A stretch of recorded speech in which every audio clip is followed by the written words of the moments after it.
Hey ho Pop Gengs.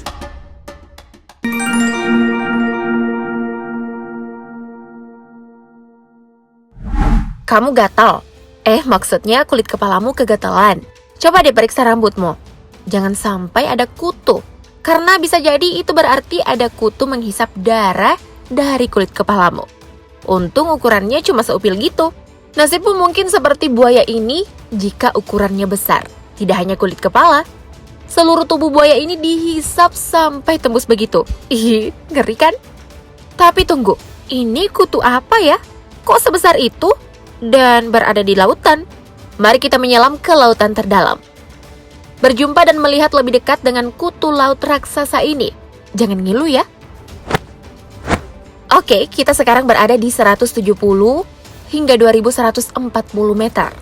Kegelapan laut dalam Samudra Atlantik, tempat mereka bersemayam. Makhluk ini bernama Bathynomus, spesies isopoda terbesar dunia. Gelap sekali ya, kita harus menggunakan senter untuk melihat lebih jelas fitur tubuh yang makhluk ini miliki.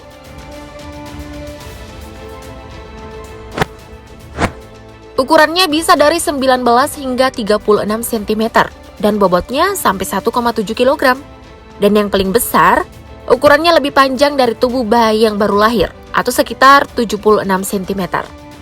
Kamu melihat kaki-kaki itu? Jumlahnya ada 14 kaki atau 7 pasang.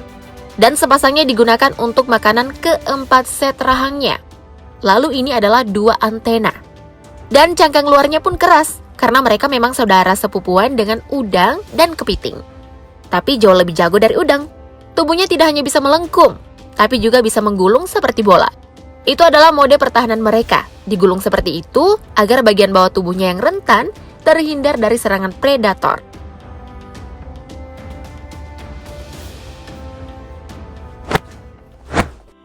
Kamu sudah melihat kan bagaimana ia mengunyah buaya yang berkulit tebal? Nah, itu dia salah satu karakteristiknya, yakni memulung bangkai hewan. Biasanya paus, ikan, dan cumi-cumi. Selain pemulung, ia juga hewan pengais, memakan spesies-spesies kecil yang tertimbun tanah lautan dalam. Tapi juga predator yang aktif memangsa hewan yang bergerak lamban. Dan kamu harus tahu mengapa ia bisa melahap makanan itu dengan sangat cepat. Itu karena mereka sedang berbuka puasa. Mereka bisa tahan loh tidak makan selama 4 tahun. Dan seperti kamu saat buka puasa, makan takjilnya seperti kesetanan. Buaya ini hanya semalaman saja loh ditinggal begitu, bahkan sampai ke tulang-tulangnya. Tali pengikat buaya bahkan sampai digigit, sampainya putus. Dan sekali lagi seperti kamu saat puasa, bagi mereka ini juga sekalian sedang santap sahur. Makan banyak agar bertahun-tahun bisa menahan puasa. Bukan tanpa alasan mereka tahan gak makan. Karena memang di lautan dalam sumber makanan kurang. Malah mereka bisa cari makanan ke tangkapan pukat. Ini berarti buasnya hiu kalah dengannya. Karena seperkasa dan setangguh apapun paus dan hiu, bangkainya akan berakhir di perut Bathynomus. Musim panas adalah musim paling kurangnya sumber makanan. Makanya mereka berkembang biak di musim semi atau dingin.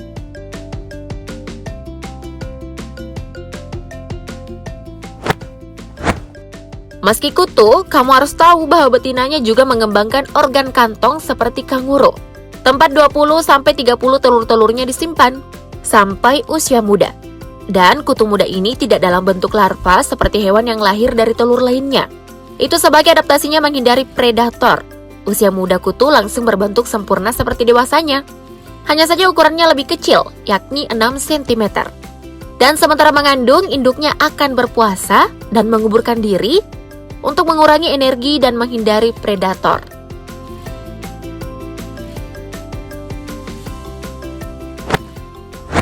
Oh iya, kamu boleh jujur kok baru mengetahui ada kutu raksasa di bawah laut. Itu karena memang mereka baru dideskripsikan pada tahun 1879 di Teluk Meksiko. Dan bentuknya tidak pernah mengalami evolusi sejak 160 juta tahun lalu. Yaitu sejak seluruh daratan di bumi masih menyatu. Tak berevolusi secara signifikan karena tingkat penyinaran matahari yang kurang di bawah sana. Dan saat ini tepatnya tahun 2007, Toba Aquarium di Jepang telah memiliki koleksi 5 kutu. Dan pada tahun 2020, akhirnya salah satu dari kutu ini